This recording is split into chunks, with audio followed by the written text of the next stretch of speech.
Many people dream of running their own business. It sort of dawned on me this is what I should be doing. As soon as I saw it, I wanted it. But the reality is often a nightmare. We're off a certain creek without a paddle. It's not easy. I'm Alex Polizzi, a small business owner myself. When you've got a small business, you have no free time and you have no spare cash. This year, I'm trying to find fixes to the big issues that make thousands of firms go bust. The shop's going downhill and we'll be closed in a year's time. With almost 1 in 3 failing in the first 3 years. I don't have the ideas anymore. No more excuses. I don't do it anymore. Small businesses face massive challenges. If we don't make those payments, the house goes. Home truths. I hate your shop window. All I have heard about is you bitching and moaning. And hard times lie ahead. If we got out. But if these companies succeed, What you've done helping us, it's made a massive difference. then Britain will boom.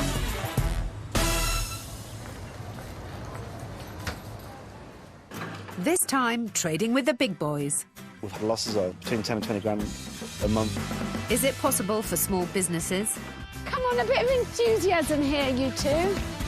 to survive on the supermarket shelf? You should be thinking on your feet. Oh, come on, we don't have long to prepare, though, so... Come on. If it goes down, we all go down.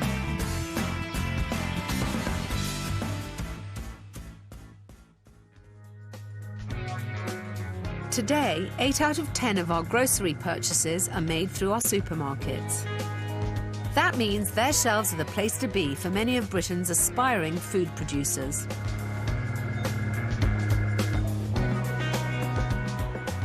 And I'm on my way to see one today. I love any business that produces food. I'm a food producer myself with the bakery. But this is a highly competitive market.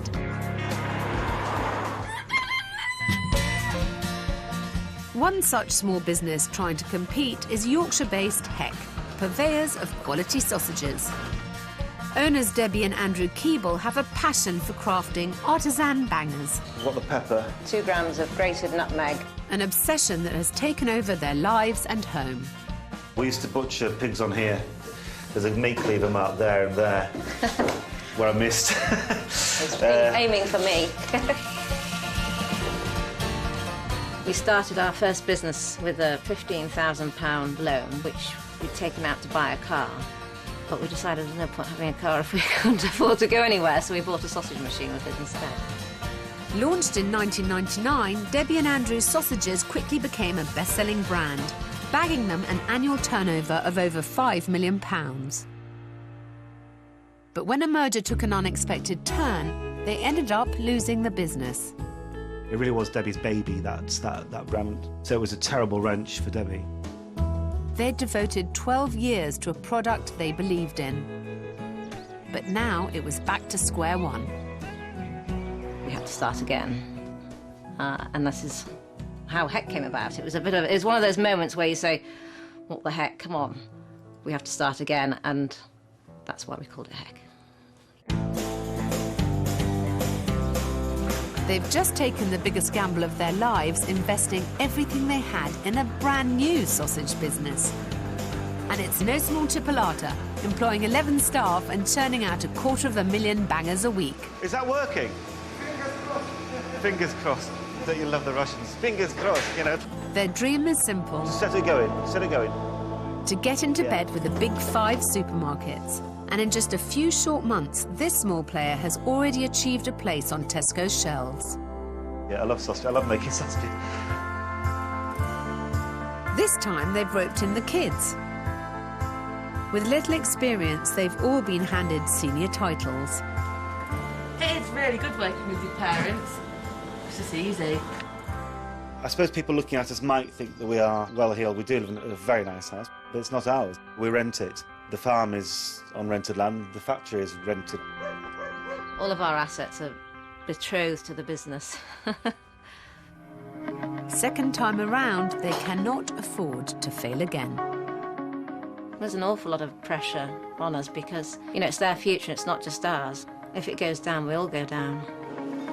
Although they're in more than one supermarket, current sales are nowhere near enough. We'll we'll do probably £2.5 million this year, so we're hitting our numbers, but the profitability isn't there. We've had losses of between 10 and 20 grand a month. We've got £250,000 loan for sausage equipment.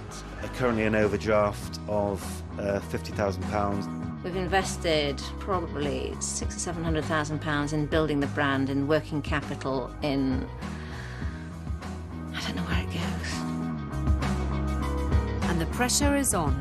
Their place on the Tesco shelves, which accounts for 85% of sales, is up for review in just 3 months' time. We do have to start making some money pretty damn quick, and we've also got to get some more customers, because at the moment all our eggs are in one basket, and that's not a great position to be in, really. Stress is not my best friend, but he's always with me. The potential for this small business is huge, but right now they're hemorrhaging cash. I've just 14 weeks to help turn a profit and steer the dreams of a family legacy back on course. I've never been told what to do. I hate that. But if she, we need help. I can't wait to get to Heck. It's a small company playing in a very competitive market, and I'm looking forward to seeing how they fit in with the big boys.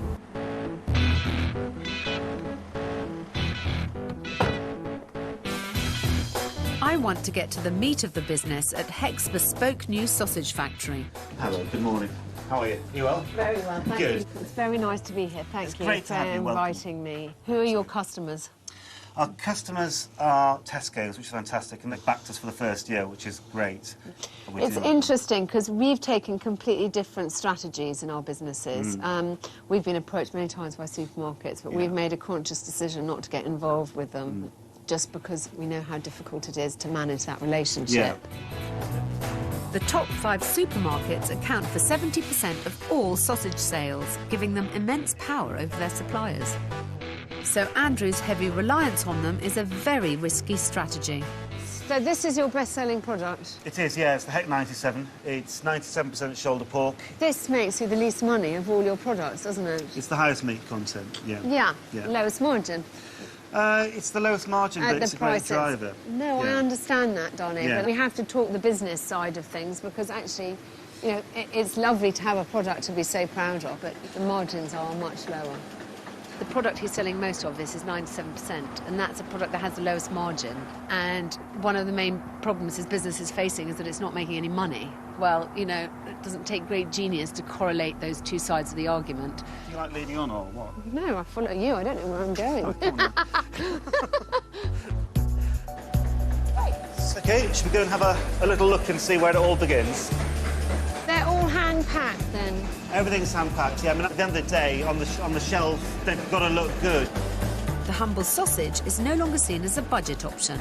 The industry is worth over £700 million, with premium brands accounting for over 30% of all sausage sales. But producing such quality comes at a cost. And we're very proud of our bold chopper. It's a Sadelman, which is, if you're going to buy any machine in the world, that's the one that everybody wants to have. I'll keep that in mind. Yeah, it's a £70,000 piece of equipment. Just to keep it going, Roddy, all the time, I think, maybe. Is that all right? To keep Yeah, of course. Don't want people standing idle. We don't want that. So come through to the link cutter here, another nice new bit of equipment. Very nice. Another expensive bit of equipment. It is a nice bit of equipment, yeah. Andrew has borrowed big time to buy top-of-the-range German machinery. But with their biggest seller delivering little return, is this family putting passion for their sausages over profit? Hello, I'm Alex. Nice to meet you. If Alex is going to see Debbie, she'll definitely get an insight into the finances. You know, Debbie's no slouch on figures, so she's a forensic accountant, is Debbie. This is where we get to talk turkey. Apparently, you are the business brains. Do you think you're good at it? I'm the best in the family. that's skirting the issue, dear. So, if you look on your profit and loss sheet, what are the things that are of most concern to you? It's sales. We're just in one supermarket chain on a national basis, and we need more to... And I believe that contract's up for discussion, isn't it, fairly soon? It is, yes. Obviously, that's a nerve-wracking moment. I'm assuming you have a good feeling about the fact that they're going to renew. But if they don't, what will you do? If we don't, raise the awareness and increase the rate of sale, then we probably won't be here next year.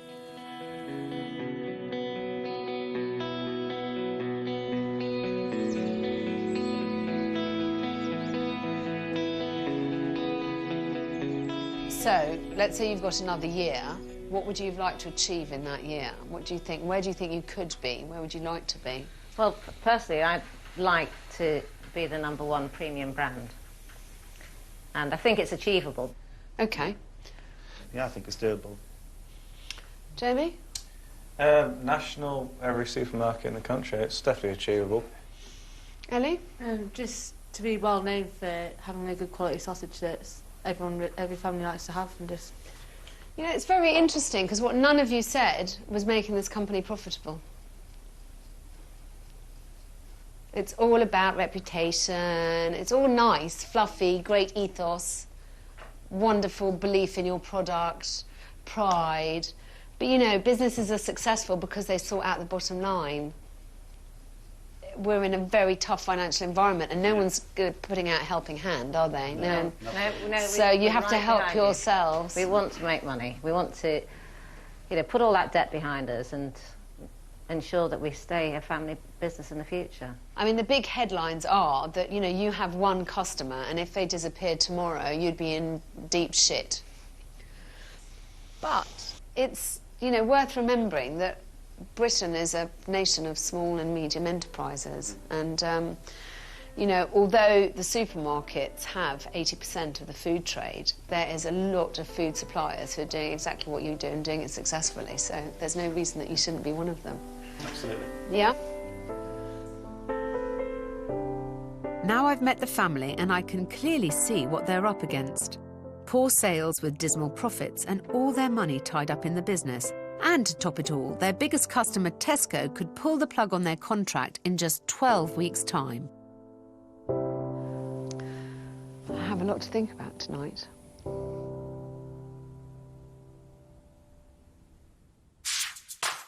I need to begin this process by seeing exactly how the customer perceives Heck on the supermarket shelf.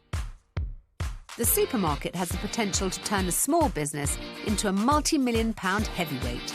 But with over 400 sausage varieties all fighting for your attention, it's crucial that your brand stands out. Good morning. How are you? I'm well, you? Good. Hi, So, I've brought the family to York, to one of around 500 Tesco stores currently stocking Heck sausages. My aim is to understand how their sausage packaging and their product sits on the shelves alongside other products, why people buy them and why they may choose not to, how effective their packaging is and what they need to do to market themselves better. To see how they compare to the competition, I've arranged to meet Amanda Peabody, supermarket retail guru and brand advisor. First of all, I'm interested in position on the shelf and what it says about their brand and what immediate competition is. The fixture's laid out in very much a good, better, best. So the more value products are at one side. These would be classed as medium products going into the sort of more premium end. Typically, products near the bottom are quite high volume. The lowest selling lines tend to be at the top, and actually top left is sort of the coldest spot of the fixture. So here you do have a really, really good shelf position. They're really supporting your sales by putting you in a position that is the best on the fixture. But cheaper own-label brands account for almost half of all grocery sales, and it's a figure on the up. So how does a small food brand stand out from the crowd? What do you think the Heck message says as you see it there on the shelves? In all honesty, I don't think it's very easy to understand to the consumer. And I think there's some key messages that are missing off the pack in terms of what is your unique selling point. What is it that you do differently, or what makes your product more special than theirs? Yeah. You're a small business, making it within the family with care, within your own Family independent. Yeah, absolutely. And actually the key things that other big brands almost have to sort of like create, and you have it naturally. So that gives you a strength because you have a difference to a Tesco Finest product. And I don't think the brand at the moment is probably shouting that strong enough. What do you think are the most important messages that should jump out at a Customers at the moment really like provenance. People are really, really interested in terms of where their foods come from, how it's been made, where the ingredients are from. Through all these scandals, these food scandals that we keep having, that traceability is so key, isn't it? What we're trying to do is to say, well, it all goes without saying. You know, if they want to know more, they can find out about it. But the quality of the pack should portray that everything goes without saying. Nothing goes without saying. Although the Keebles know their product inside out, they can't assume the customer will. That apart from the Union Jack, it's not very clearly saying British pork. There's nothing wrong with actually saying you're a Yorkshire business. Yorkshire tea has travelled across the world. They bought quite a lot of the packaging to keep the cost down, and so we can't suggest to them that they do anything dramatic. Okay. But I'm wondering if the kind of sticker option of something, we could do something like that with provenance. Yeah. Because it's very immediately visible again. Yeah, it's quick as well. I think the challenge is that customers spend such a short amount of time. Yeah. People want to get in and out as quickly as possible, and there's typically 36,000 products for them to look at, so therefore a strong website, social media becomes more important. Kids, you're very quiet. Come on, what do you think? What do you think of all these ideas that I are like coming everything up? you're saying. It's making complete sense to me. I honestly believe that the internet and publicity are part of this, because what you want to be doing is driving people to your website, suggesting different ways to... maybe you have new recipes up. But how much do people look at recipes online? Oh, my God, darling, it's... The world is... No one buys a cookery book anymore. It's all blogs and, you know, it's... You know, if you want to appeal to the younger person, you've got to get with it. I'll have you in a pair of skinny jeans in no time. You bloody well. Andrew's reluctance to get with it is not their only worry. Having sunk thousands of pounds into design and packaging, Amanda's comments are hitting hard. I think if I was to take one thought back from today, it's the message. Our own message, our brand message, really. It's not standing out enough. I thought people would look at the pack and say, heck, that sounds interesting, turn it over, read about it, and then understand why heck. But But they just haven't done that. So it's been a bit of a failure on that front, hasn't it? We're going to get some real big competitors with deep pockets. So yeah, it's not easy.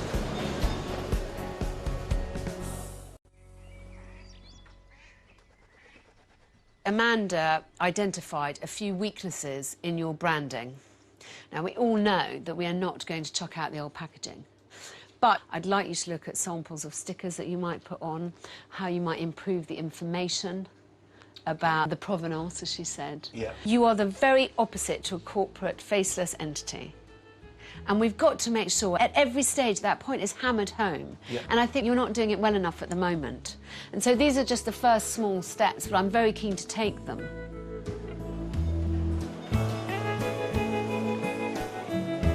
The supermarkets have huge buying power over their suppliers, enabling them to dictate the price they pay.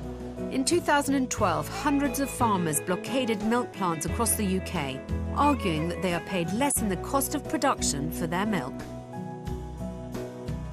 Heck's current bestseller accounts for more than 3/4 of sales, but it only returns a tiny 3% profit. Because they can't increase their sale price to the supermarkets, their only option is to lower production costs to increase margins. And I found out their seasoning amounts to £200,000 a year. I want them to see if they can produce a similar or identical seasoning to the one they're currently buying in at enormous expense, to see if they can cut down their costs. What are the ingredients we're looking for the Heck 97 then? So we believe ginger, salt, and pepper, nutmeg. ginger, nutmeg. And then if we cut it in half and we put a little bit of cream with one of them. Oh, my word! I was going to take it out. Don't put it back in there, because it'll come... Please. That's how most product development starts in our house, and that's sort of on the kitchen table. Where tempers fray quite a lot. We've all got different opinions on it. And usually I think I'm right. I'm saying nothing. Is yours right, Ellie? No. I am. No, you're not. What? The world Right. according to Andrew Keeble. Again, I'm not wrong. So, salt. Each of their sausages contains 1 pence worth of seasoning, so by just saving an ounce here or substituting an ingredient there, they could save thousands. What we currently have is a pre-weighed premix. Everything's in here, preservative, salt, pepper. It makes it very easy for us. But it's convenience at a cost. That bag there is £6.65 a kilo. Salt is 12p a kilo. 4 hours and 2 new mixes later, they think they've made something as good as the original. I think it's nice. Really, really nice. Most importantly, is there a potential saving? 8.7% is ginger. This would be £1, 3 pence a kilo. Compared to £6.60. £6.65. When I looked at the overall annualised saving of it, it was like a train hitting me, really. We're going to save £170,000 a year. Well, it's absolutely incredible. It's the profit that we're lacking in the business at the moment. It's a good start, but will the supermarket buyers think it's good enough for their shelves? To put it to the test, I've arranged privileged access to one of the country's high-tech food development kitchens, Morrison's HQ in Bradford, where their experts will scrutinise the seasoning for us. There's about 2,000 people who work here, and in their product development kitchen, they test 6,000 independent products, and between 7,000 and 10,000 Morrison own label products.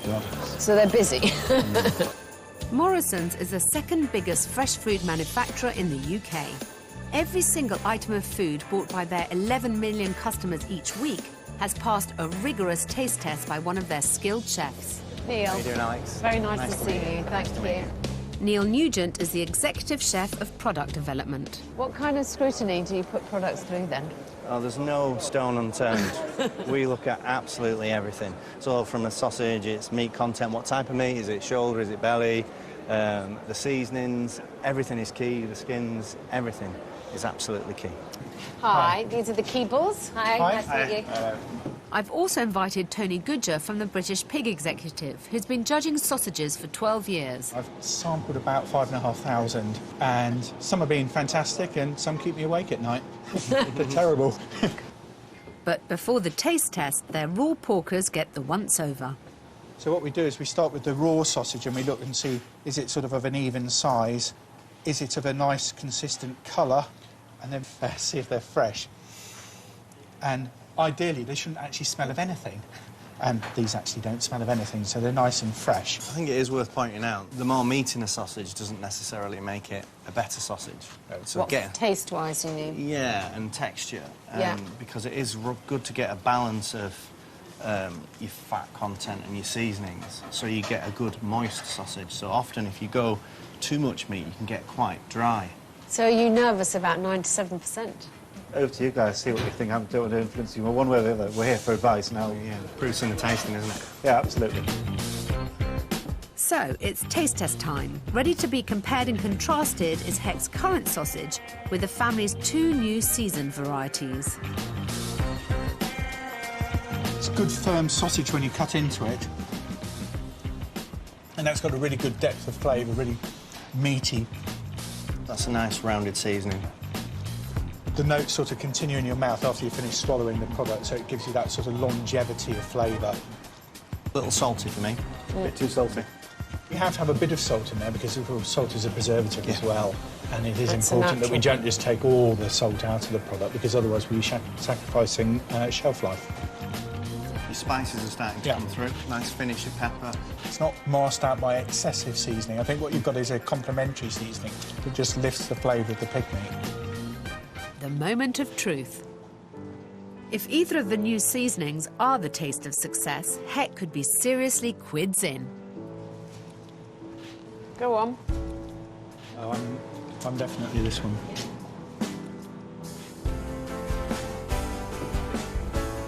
They've both plumped for the new cheaper seasoning at just £1.28 a kilo. The seasoning, that's your man. Yeah, it's definitely got the taste. It's really good. Oh, good! Thank you very much. Well, I was very worried that this might go horribly wrong and he might prefer the original. Potentially could be 150 grand a year saving. Wow. We've never made 150 grand. Wow.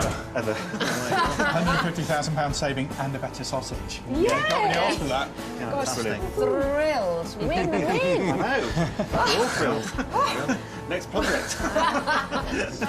It came out surprisingly well for us, and it was as we'd hoped, really, so I'd say it was a success. Yeah, seasoning tick, definitely. Yes. This is a massive breakthrough, but Heck still desperately need more sales. Captain Mannering. Yeah, I'll go outside and close them. You pop them if you like. In case their supermarket strategy goes belly up, I think the family need a backup plan and should look at alternative customers like the catering sector. Gently with those lights. To break into new markets, an excellent sales and marketing team is essential. And this role has been handed to Jamie with Ellie's assistance. It's great having my parents as a boss because I can sometimes tell them to F off. 18-year-old Ellie left college to start taking a role within the business. I'm basically the marketing manager. Ellie struggles a little bit to get out of bed, but we'll get there in the end. She's got a huge potential, but she's a bit manana. Ellie, what happened to the white van? Oh gosh, please. The box fell on Saturday night. You've asked our own van into our own van. Yep. It's a brand new bloody van. My dad, he does let me off with it pretty much everything. Glad you can all laugh about it. Well, it's a bloody van, isn't it? And it's not just Ellie who gets an easy ride. How many fines do you think we pick up in Jamie's parking fines and speeding fines a year? It's about £4.5 grand a year in fines we pick up. My mother pays the parking fines, but, you know, I think they're on commission or something, the parking wardens, you know, they're really always out to try and get you. He should be on a computer this afternoon spreading the gospel a little bit about the business, and he won't be, he'll be off down the fucking gym. Hi. Time to see just how seriously they're taking this business. So, tell me about what you do for the company. Well, we're kind of in charge of the marketing side. Marketing and sales. Sales and marketing is a very specific discipline. Yeah. You're quite young. You've never worked for anybody else. No. Didn't you ever think of working somewhere else first before coming and joining the business? No, I didn't. I preferred the idea of working with family. It is a lot easier. I think it's just a lot better than just having a normal job. It's just, you see, I'm not trying to be mean. Yeah. I just understand, you know, I know family businesses, Yeah. and I know the pitfalls and the pleasures of them. The pitfalls are that you don't have someone saying, prove to me that you're worth your job. How many sales have you made? How many people have you converted? Show me your figures. Show me your plan for this following year. Show me to what extent what percentage of your goals you've achieved. You know, all these things, if you're working for another company, you would be expected to provide, to make sure that you add value to the company. Because there's no point in you being employed for heck if there's someone else who could do, on your salary, do your jobs better. Would they have more fire in their belly to do more? I mean, that's, you know, that's a basic truth. Yeah. So you're going to have to prove to me that you're the best people for the job. I don't mind the kids doing their jobs with no training, but I'm a great believer in sending your children out to get some experience before bringing them into the fold, because then they've got something to bring to the party. At the moment, they have a title and responsibility, but really no knowledge of how to do their job. And I don't think that's fair on either the business or the children. It's now just 10 weeks before their biggest supermarket client decides whether to relist Heck or not. In an attempt to find new customers beyond the supermarkets, and to see if Jamie and Ellie muster it as a sales team, I've lined them up to pitch to the canteen at a large local grammar school. I want to know, my intention is not to humiliate you in any way, OK? Yeah. I just think that the reality is, every time you go anywhere and pitch for this business, you have got to be the very best that you can be. There's no point having the best product in the world unless you've got a really good sales pitch, yeah? And that's really, really good news. Yeah? Although they've not pitched to the service industry before, this should be a routine task for head of sales, Jamie. I've not really had a bad meeting yet, where I've sort of been thrown by anything, so, you know, I know pretty much everything there is to know anyway. I would expect some preparation for any new client, especially one in a new territory. So have you got all your bits? Yeah, I think so. But Jamie and Ellie appear surprisingly laid back. Ellie? Andrew is the one driving this forward.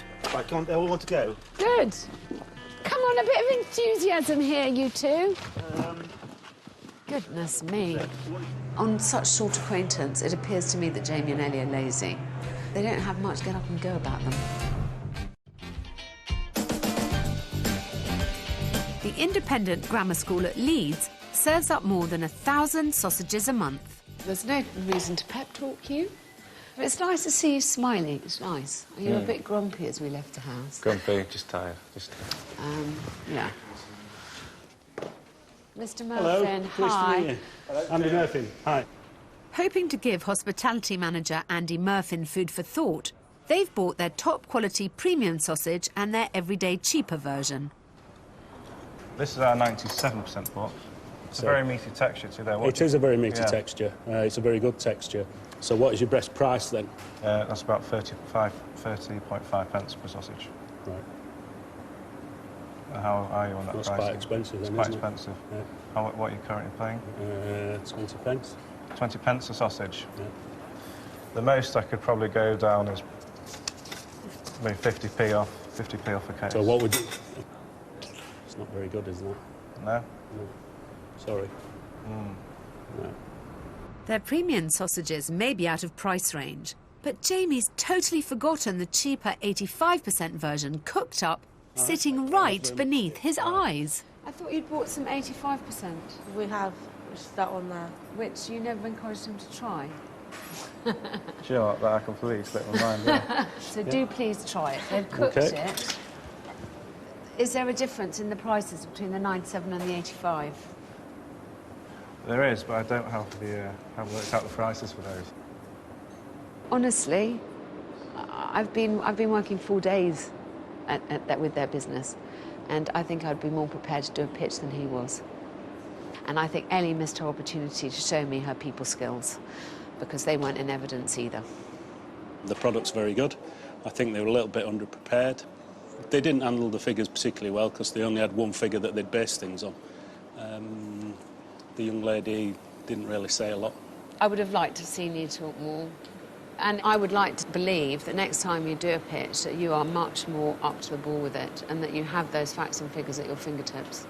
Come on, we didn't have long to prepare though, so I mean... I know, but I've had 4 days with the business, and all I'm saying is that you should be thinking on your feet when you do something like that. I'm not going to think too much about how it went, because I know if I had more time I would have done a lot better. And, I'm not asking you to beat yourself up, darling, but I'm not beating myself up about it, but no. I'm disappointed at the fact that I could have done a lot better if I'd known more. Just sit down with your dad and work out pricings on everything. Because you should be able to rattle that stuff off at the tip of your tongue. Yeah, and should be just to let you know, I mean, we don't do catering at all. Well, I feel very frustrated by how Jamie's reacting to my criticism. He's extremely defensive, and in fact, he was too cocky entering into this. I don't think he was nearly prepared enough with some basic information. And he said several times, I'm not going to look into it too deeply. Well, I think he should. And I think he should ask himself quite seriously what he could have done better and how we will do it better next time.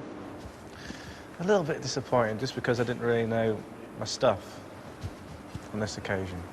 You found out about it today, didn't you? Yeah, I know, but still. I've forgotten a lot of stuff then. That wasn't nice. That wasn't nice at all. But anyway. Their disastrous pitch leaves them still desperate for new customers. And, increasingly worryingly, they could be taken off the Tesco shelves in just 4 weeks. The D word, we call it. That's the D list. They delist the whole range, and you go, oh my God. And it's like the world's just dropped off, you know, it's stopped, because that is, you know, potentially, you know, absolutely devastating news to the workforce and everybody else. So, you know, you lose business, and it's shocking. If they want to stay on the supermarket shelves, they need to get all their other marketing tools together. And these days, I'm afraid, Andrew, that means getting with it and using social media.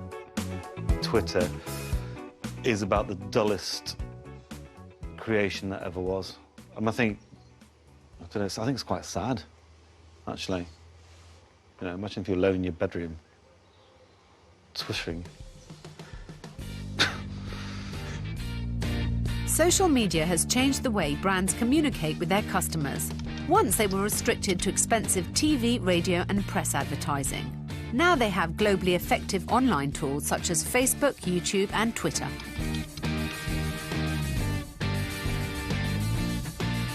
London, the heart of Britain's vibrant social media industry.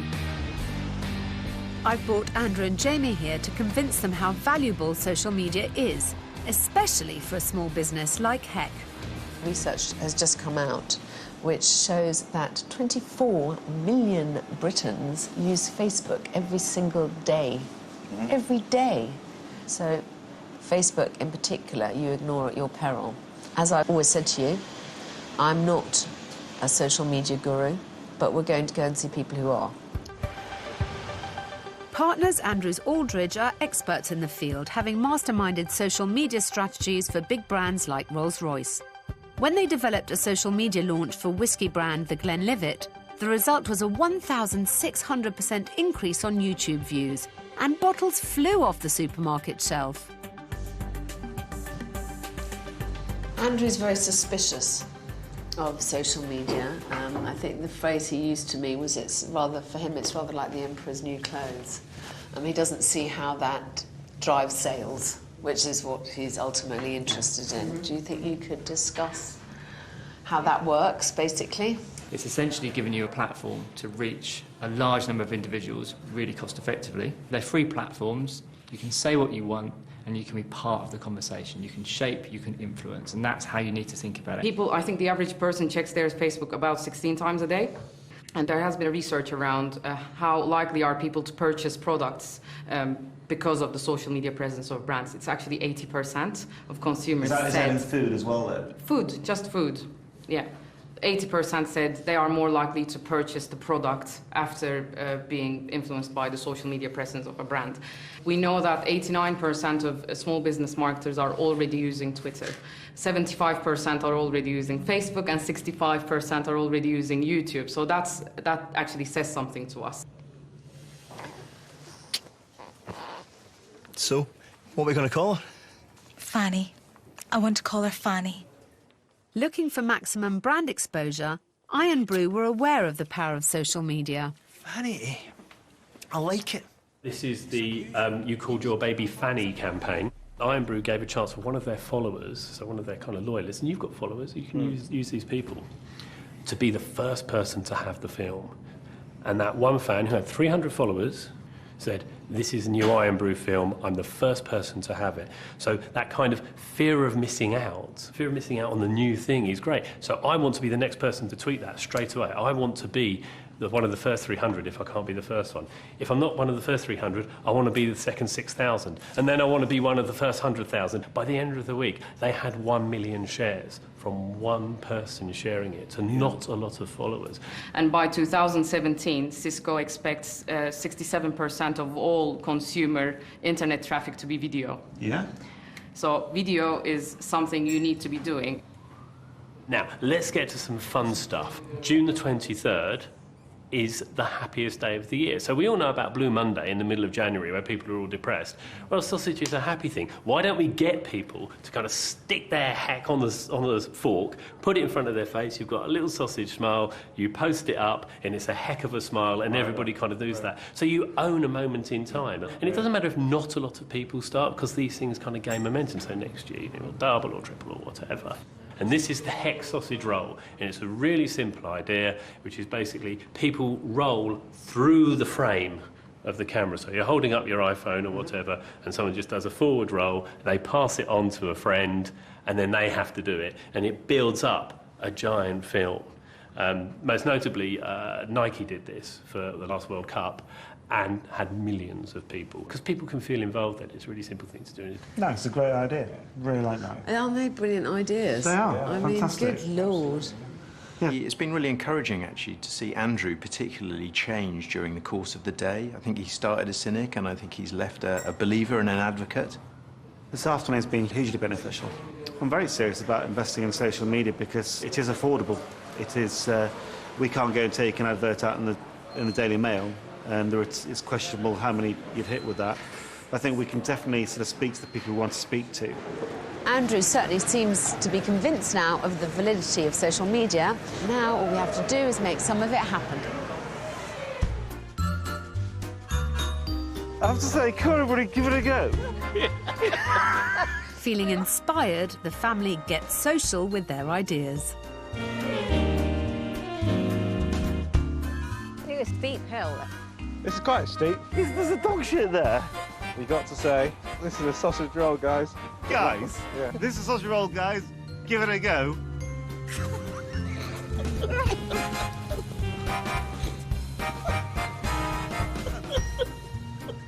You three could all make a H. Does it look like an H? That's an H, isn't it? Legs together. Legs together, Ellie. Yeah. Good advice from your mother. Well, you never know, it might catch on. You never know. It's great fun, isn't it, Ellie?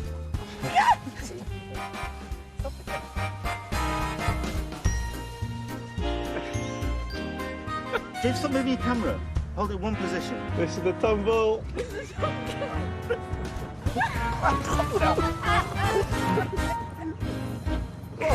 got it? Yeah. Right, well done. We're going to put that one together then. This is family fun that makes good business sense and the potential for a heck of a lot of free advertising. Well, post it up now then. Put it on FaceTune. With the social media strategy on a roll, Debbie has some news which might just keep their dreams alive for now. So, what's happened with supermarket listings? Tesco's have agreed to continue our listing for another year, so that's a relief. Good. Well, that's amazing, darling. So you've come some way. And have you started using seasoning? Andrew's actually gone out and ordered a boatload of salt. Yes. So there's no going back. It's great to hear they're putting the new seasoning into practice, and the Tesco's renewal is a huge relief. But as the last 12 months have shown, Tesco's alone will still leave them failing to make a profit. Unless they get onto more supermarket shelves, the future could be bleak. So, I've managed to secure a pitch with quality northern retailer Booths. This supermarket chain started as a family business back in 1847. It may not be one of the big five, but it still has a turnover nudging £300 million. This is a real opportunity they cannot afford to mess up. That's fantastic. I mean, I've been trying to get to him for young. I know, well, good. Well With done. Last blast. Bloody great, I tell you what, that's fantastic. Good. I'm delighted. Actually, I actually told Debbie to stop shopping at Booths. Banned me, because there's one in stopped her reference. shopping Don't at you Booths. dare go in there, because they won't take my email. Seriously, I've been up for ages. Good. That is absolutely fantastic. They haven't completely dismissed my attempts to get alternative customers from the service industry. But right now, Booths may be the family's key to survival, and their social media efforts could be starting to pay dividends. There's been a tweet from Nigella Rawson saying, discovered a combo of sausage and burger, hex fair and square. Perfect for a sandwich. Yay! They've arrived. She has 600,000 followers. It's incredibly important for brand awareness. Now I just want to translate that into sausages bought. I've been with the family 3 months, and we've worked on every area of their business. I think they're finally ready to put all my ideas and advice into practice. This is their chance to make it all count by winning the contract at Booths. But getting their foot in the door of a completely new retailer will be much tougher than achieving their recent relisting with Tesco's, especially when Booths' sausage cabinets hold nearly 80% own label, making it a tight squeeze for any small independent. They haven't had a massive amount of success in pitching to new supermarkets. So, to achieve the 29 Booths supermarkets would be a feather in their cap, and one I'm really keen for them to achieve. Who's going into the pitch? Me and Mum. That's interesting. I am absolutely amazed. I've finally got them the opportunity they've been so desperate for, and they send in Debbie and Ellie, who are the least experienced at pitching. You're going in together? Yeah. Are you dividing and conquering? Or is Ellie just coming for the experience? Yes. Yes. I don't think it's good just to go there and be completely silent. No. Because, you know, then it's... Yeah. Okay. You've got lots of good ideas, and the fact you've got a booth loyalty card, I think, is... It means you've got something in common. It would be nice if there was a contribution, because otherwise I think it's kind of a bit awkward, to tell you the truth. Yeah. Well, I expect you to come out and tell me something scintillating and incisive that you've added to the conversation. Can Debbie and Ellie do enough to convince Booth's buyer, Keith Parkinson? Want to take a seat? Thank you.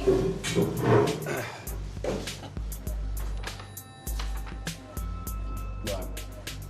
So, what were your reasonings behind the heck? You know, what does heck mean to the customer? We did some research and before we developed the packaging, and we sort of wanted to produce something that everything was a given, really. So whilst there's so many things that we can say about the product, we didn't want to put it all on the packet. You know, we don't put sort of 100% traceable because it should be, shouldn't it? I mean, you shouldn't have to say that. Yeah, but equally so, it's having all the information available to the customer, and not necessarily just assuming that the customer will know. Keith's concern about lack of provenance on the packaging is something I asked them to look into at the start of this process. Just off face value, just looking at the packaging the way it is, I think there's some work to be done on conveying the sort of real passion about that you have for the product and how we can convey that across to the customer. It comes back to the why would a customer want to pick up the Heck brand over another brand that we're Well, I think it's certainly, as far as we're concerned, I mean, it's all about, you know, saying, well, we found that we've sort of been through, So? How'd you get on? It's all right. It's quite tough. What was your gut feeling? He didn't understand why they were called Heck. He said he's really confused about the brand name and how packaging. Why would anyone buy that packaging? Why would anyone pick it up? They've turned up today with the same packaging they had 3 months ago. That, combined with their decision to send in Debbie and Ellie, may have lost them a vital new buyer. It really frustrates me. It makes me a bit cross. I want them to I just want to... Oh, gosh. It's like carrying around a dead weight quite often, you know, and I just want to energise them. This is just... Come on. You know, this is an opportunity in a lifetime to get this much help for your little business. You know, I think that they may be missing that. While we wait to hear back from Booths, there's one other key issue I need to address. Throughout this process, I've noticed Ellie has contributed very little to the business. I'm not 100% sure Debbie and Andrew are being realistic about her responsibilities. Come and sit down.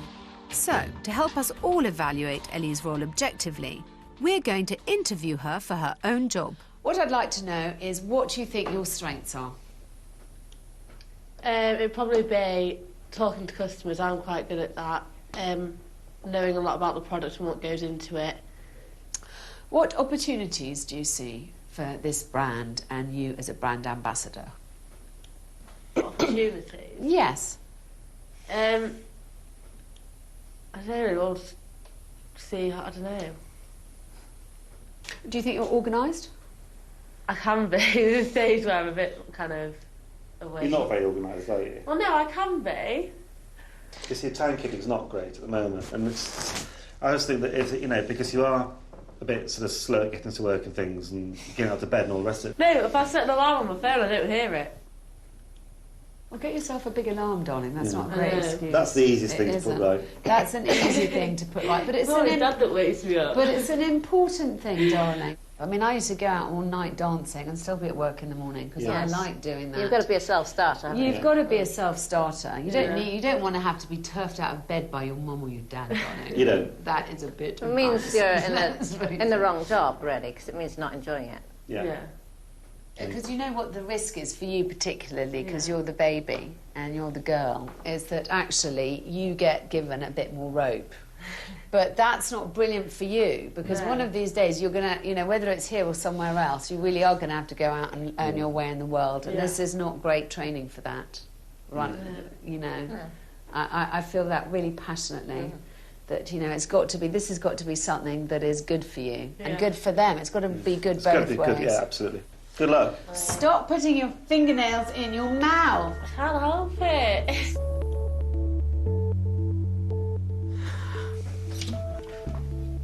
I think it's good for you to have those kind of discussions. Well, we haven't had enough of them, and actually when you do have a discussion, it shows you how she's not really enjoying what she's doing. Not having job satisfaction because she doesn't know. Do you think she feels like it's a dead-end job? Well, I know, but did I think waitressing was a dead-end job? Well, no. You didn't, because I loved it, and B, it was a stepping stone to what I thought I might want to do. They seem very concerned with what time you wake up in the morning. Is this a constant thing? Is this a theme? Yeah, it's a habit. So college I didn't have to get up till later. It isn't too bad.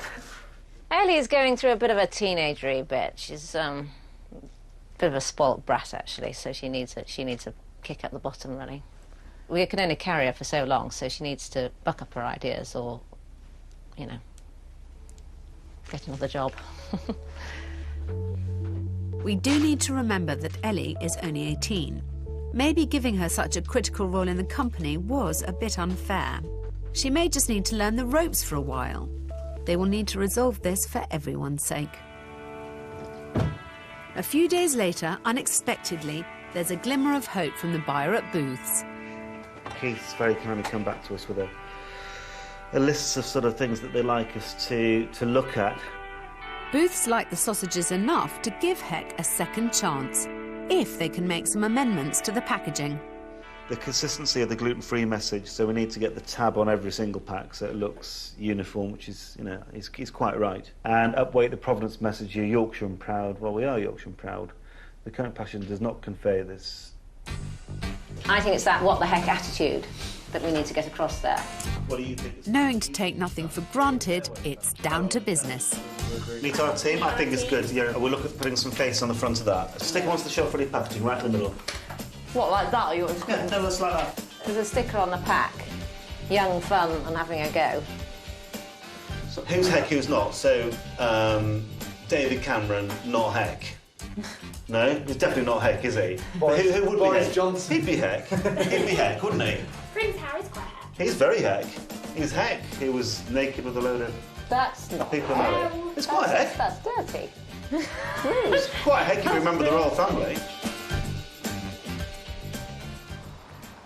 3 weeks later, Andrew is back to deliver Heck's revised product. We've done quite a lot since we last saw these guys.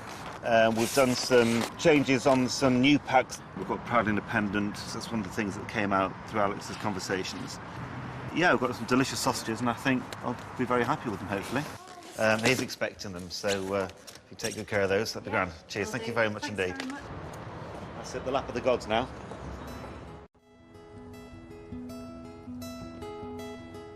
Throughout this process, there's been a sensitive issue playing on my mind, Ellie's role in the family business. But 3 months after I first arrived, I'm relieved to hear Andrew and Debbie are finally being more realistic. I think she's probably just a little bit too young to join the business. Not that, well, certainly in a role of responsibility.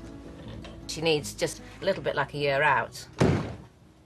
Which has got huge potential, but we're just not getting out of her correctly. I think she just needs time to grow up a bit more, you know. My intention was never to undermine Ellie's involvement in the family business. But now it's being re-evaluated, I want to ensure she's thinking positively about her future. If, let's say, it doesn't start making money, Yeah. and it closed, what would you do? I I don't know really. I'd probably have to go out and start looking for jobs straight away. Me and my dad have actually spoken about it, going out and working for another company for a couple of months. I think it would be good, darling. Also, you should think about what aspect it is of HEC that you want to concentrate on further down the line, and try and go to a company that's going to give you experience in that aspect of working. Yeah. I mean, that makes sense. I mean, if you're going to do merchandise, maybe you should go and do, you know, spend some time in a design company, see how things happen. You've got to think about what it is that you really want to do, and not be a passive. Don't be so passive. Don't let the world don't just be dragged along in the slipstream, darling. Yeah. Because I know you're young, but it's good to be young and to have an idea about what you want to do in life, rather than just tip out of bed and, you know, and do it because it's there. Yeah. Yes? I get what you mean, yeah, I agree I with want that. to energise you and make you feel like, you know, the world should be your oyster at this age. I feel more confident now about Ellie, and I'm pleased to hear Jamie's got a proper grip on the company's facts and figures and is playing a key role in the business. He has stepped up to the plate. He's been coming to a lot of retailer meetings with me now, and I think he's wanting to get more involved in the business. Because, you know, he's always been a bit slow on the uptake, really, but he absolutely gets it now. Okay, got it. But the future for HEC could all rest on a decision from Booths.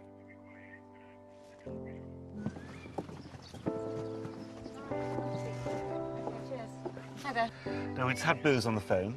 Yes. And it is good news, so we have got him. So it's good, isn't it? Fantastic, well done. Well, it's not well done, me. You know. Oh. Well, actually, it is well done. Actually. Brilliant, well done, fantastic. Hi, Alex. Hi. I'm just here with Debbie. We've just had Booths on the phone, and they've given us a listing, which is fantastic news. Well done! Woo! That's great news. At last, we have something to celebrate. We do indeed, yeah. So we're pulling a cork and raising a glass to you tonight. I'm thrilled to hear your good news. I send you all lots of love. All right, take care of yourself. Thanks, Alex. Bye. Bye. 4 months ago, I took on a family business bursting with potential but riddled with problems.